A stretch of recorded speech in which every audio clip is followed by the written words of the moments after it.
काफी दूर चले जाएं। उतरने के बाद ये सब के सब अपनी खालें पत्थरों के नीचे छुपा देते हैं ताकि ये दोबारा कभी इस जगह पर आए हैं तो उनकी खालें इन्हें मिल जाएं। और अब ये सब के सब जंगल के रास्ते चलना शुरू करते हैं। यहाँ की सबसे बड़ी प्रॉब्लम ये होती है कि यहाँ की ठंड बहुत खतरनाक है। इनका रास्ता कई हफ्तों का है और उन्हें उस ठंड का सामना करना पड़ेगा, लेकिन इनके पास अब और कोई चारा नहीं है, इसीलिए ये सब ठंड का मुकाबला करने के लिए तैयार हैं। अब ये सारे के सारे उस घने जंगल के रास्ते चलना शुरू करते हैं। रात को ये सब जंगल में सो जाते हैं और अगली सुबह ये देखते हैं कि इनकी नाव छोड़ने का जो फैसला था वो बिल्कुल सही था, क्योंकि आदिवासी इनकी नाव तक पहुंच जाते हैं और आदिवासी देखते हैं कि नाव में कोई भी नहीं है। वो समझ जाते हैं कि ये पैदल जंगल के रास्ते घर जाने की कोशिश कर रहे हैं। तभी उन्हीं आदिवासियों में से एक आदिवासी बोलता है कि उनके पैरों के निशान हमें नॉर्थ की तरफ जाते हुए मिले हैं। और अब ये सब आदिवासी ये फैसला करते हैं कि सब उनके पीछे नॉर्थ की तरफ जाएंगे। दूसरी तरफ ये लगातार नॉर्थ की तरफ बढ़ते चले जाते हैं। पूरा दिन पैदल चलने के बाद रात को एक जगह अपना डेरा जमा लेते हैं। सुबह सबसे पहले ग्लास उठ जाता है। वो अपनी बंदूक उठाता है और जंगल में टहलने के लिए चला जाता है। तभी उसे ऐसा लगता है कि उसके आसपास कोई है और ग्लास एकदम से अलर्ट हो जाता है। तब सामने उसे भालू के कुछ बच्चे नजर आते हैं। अब इससे पहले कि ग्लास वहाँ से निकल पाता है तभी भालू उस पर हमला कर देता है। ग्लास की बंदूक गिर जाती है और भालू उसे बुरी तरह से जख्मी कर देता है। ग्लास पूरी तरह से जख्मी हो चुका है। जब भालू से थोड़ा सा दूर जाता है तो ग्लास बड़ी मुश्किल से अपनी बंदूक उठा लेता है, लेकिन भालू एक बार फिर से ग्लास पर हमला कर देता है। पर ये भालू बहुत ताकतवर है, इसीलिए उसे गोली का ज्यादा असर नहीं होता और अब वो ग्लास को अधमरा कर देता है और एक बार फिर से वो उससे दूर चला जाता है। ग्लास के पास बस एक चाकू होता है। वो बड़ी मुश्किल से उस चाकू को निकालता है। हालांकि भालू भी अब थोड़ा सा लड़खड़ा चुका है, लेकिन एक बार फिर तीसरी बार वो ग्लास पर हमला करता है और जब वो ग्लास को मार रहा होता है तो ग्लास भी लगातार उसको चाकू मारता है और वो दोनों एक ढलान से लुढ़कते हुए नीचे गिर जाते हैं। वो भालू ग्लास के ऊपर आकर गिर जाता है, लेकिन भालू मर चुका है और ग्लास भी लगभग मर ही चुका होता है, क्योंकि भालू ने उसका गला पूरी तरह से फाड़ दिया है और वो दर्द से करा रहा होता है। तभी ग्लास के साथी उसे ढूंढते हुए वहाँ पर आते हैं और वो देखते हैं कि उसके ऊपर भालू गिरा हुआ है। वो बड़ी मुश्किल से भालू को उसके ऊपर से हटाते हैं और ग्लास को अपने साथ ले जाते हैं। अब इनमें से एक आदमी ग्लास के जख्म को सीलना शुरू करता है। उसका गला पूरी तरह से फट चुका है, उसे बहुत गहरे गहरे जख्म है और उसका पैर भी टूट चुका है, यानी कि वो चल भी नहीं सकता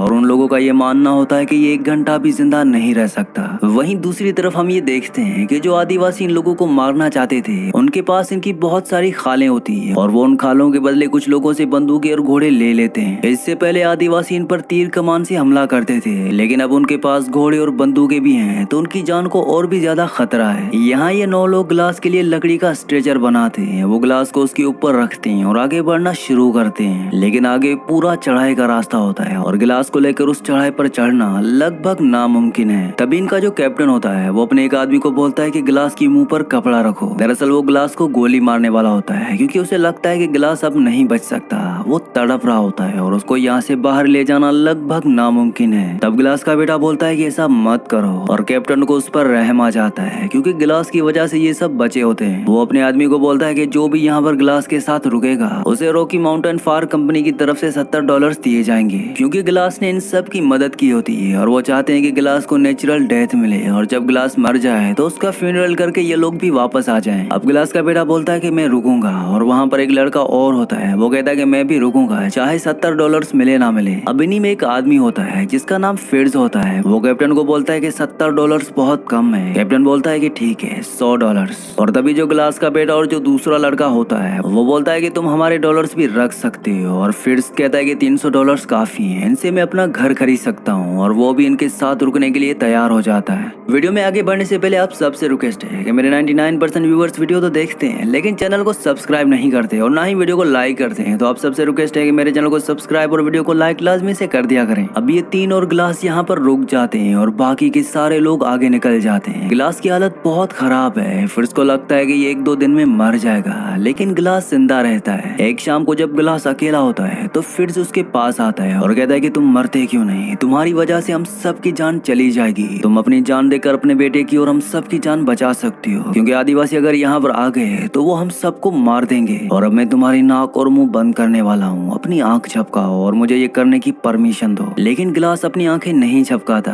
फिट्ज बोलता है कि तुम्हें आंखें झपकाने की कोई जरूरत नहीं है और इसके बाद वो उसका नाक और मुंह बंद करना शुरू कर देता है। ग्लास अब मर रहा होता है, वो तड़प रहा होता है और तभी ग्लास का बेटा पीछे से आकर बंदूक के पिछले हिस्से से फिट्ज को बहुत जोर से मारता है और फिट्ज बहुत दूर जाकर गिरता है। फिट्ज उसे समझाने की कोशिश करता है कि मैं ऐसा क्यों कर रहा था, लेकिन उसका बेटा उसकी तरफ बंदूक तान देता है। लेकिन फिर उसे बंदूक छीन लेता है और उसके पास एक चाकू होता है जिससे वो उसके बेटे को मार देता है। गिलास का गला पूरी तरह से कटा होता है, इसीलिए वो चिल्ला भी नहीं पाता। उसका पैर टूटा है, वो अधमरी हालत में होता है, इसीलिए वो अपने बेटे की मदद नहीं कर सकता। वो सिर्फ अपने बेटे को मरता हुआ देखता है और फिर उसके बेटे को उठाकर एक ढलान के पीछे छुपा देता है ताकि जब वो तीसरा लड़का वहाँ पर आए तो उसे देख ना पाए। और जब वो लड़का वहाँ पर आता है तो गिलास उसे नहीं बता पाता कि इसने मेरे बेटे को मारा है, क्योंकि उसके मुंह से आवाज नहीं निकल रही होती। अब रात को फिर्ज और ब्रीजर सो जाते हैं और अगली सुबह फिर्ज ब्रीजर के कान में कहता है कि यहाँ से तकरीबन थोड़ी सी दूरी पर 20 आदिवासी हैं और वो इसी तरफ आ रहे हैं। इस बात से ब्रीजर डर जाता है। वो बोलता है कि हॉक कहाँ है। फिर्ज कहता है कि अगर वो जिंदा होगा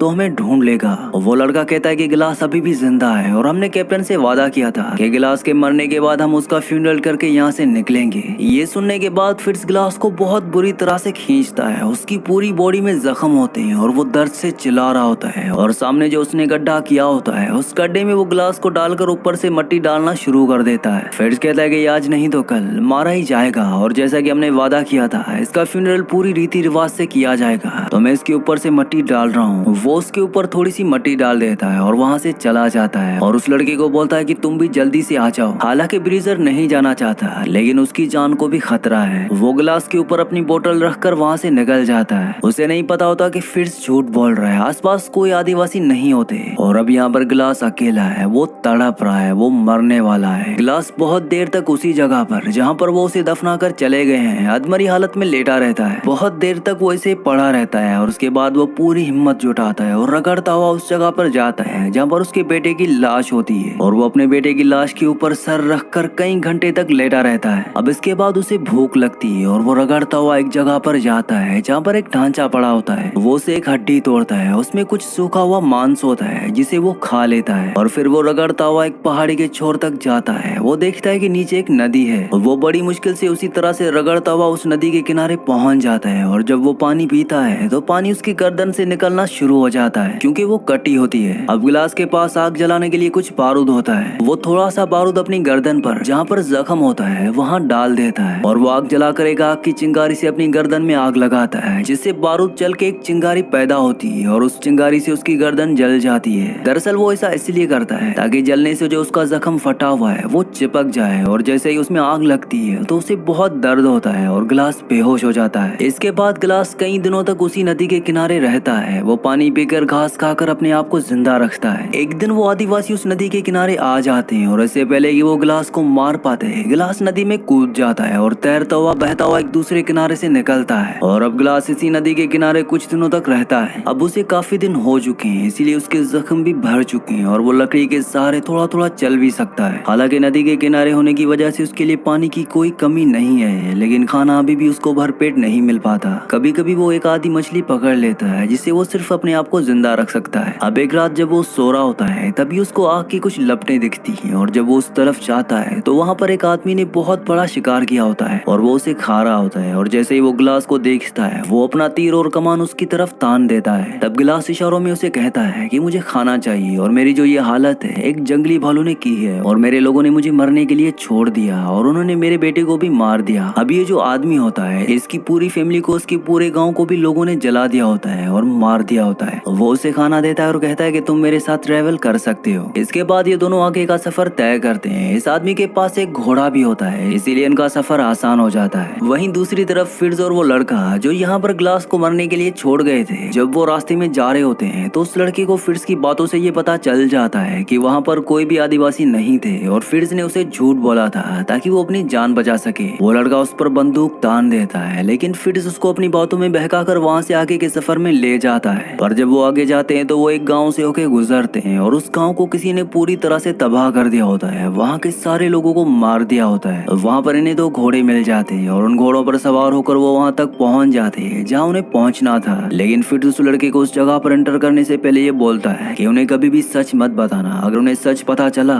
तो वो हमें सूली पर चढ़ा देंगे। अब फिर और वो लड़का कैप्टन के पास जाते हैं। दरअसल कैप्टन और उसकी टीम इन सबसे पहले यहाँ पहुँच गई होती है और जब वो कैप्टन के पास जाते हैं तो कैप्टन अपने वादे के मुताबिक इन दोनों को $100 देता है, लेकिन वो लड़का पैसे लिए बिना वहाँ से चला जाता है। फिर बोलता है कि सफर में जो कुछ भी हुआ उसे ये लड़का सदमे में है, इसीलिए ऐसे रिएक्ट कर रहा है और वो उसके पैसे भी ले लेता है और वहाँ से बाहर निकल जाता है। दरअसल उस लड़के को कहीं ना कहीं दिल में ये गिल्ट होता है कि इन्होंने वो काम किया था जो उन्हें नहीं करना चाहिए था। वहीं दूसरी तरफ गिलास बर्फ में उस आदमी के साथ आगे का सफर तय कर रहा होता है और तभी बर्फ का तूफान शुरू हो जाता है। गिलास बीमार है, उसके जख्म सड़ रहे हैं, इस वजह से वो बेहोश हो जाता है। इसके बाद वो आदमी गिलास के लिए लकड़ी का एक छोटा सा झोपड़ा बनाता है और गिलास के सारे कपड़े उतार कर उसके अंदर रख देता है और उसे चारों तरफ से ढककर सामने आग जला देता है ताकि उसको गर्मी मिल सके। अगली सुबह जब गिलास को होश आता है तो वो चारों तरफ देखता है लेकिन वो आदमी उसे कहीं भी नहीं मिलता। जब वो थोड़ा सा आगे जाता है तो देखता है कि किसी ने उस आदमी को फांसी लगाकर पेड़ पर लटका दिया होता है। दरअसल ये काम फ्रांसीसी लोगों का होता है। अब गिलास उनके घोड़ों तक पहुंचता है। वहाँ एक फ्रांसीसी एक लड़की के साथ जबरदस्ती कर रहा होता है। गिलास उस लड़की को उस आदमी से बचाता है और कुछ लोगों को गोली मारकर अपने घोड़े को लेकर वहाँ से भाग जाता है। वहाँ से भागने के बाद रात को गिलास एक पेड़ के नीचे गुजारता है और जब सुबह होती है तो वो देखता है कि वो आदिवासी उस तक पहुँचने वाले हैं। वो आदिवासी को गोली मारता है और घोड़े पर बैठकर भाग जाता है, लेकिन अब उन आदिवासियों के पास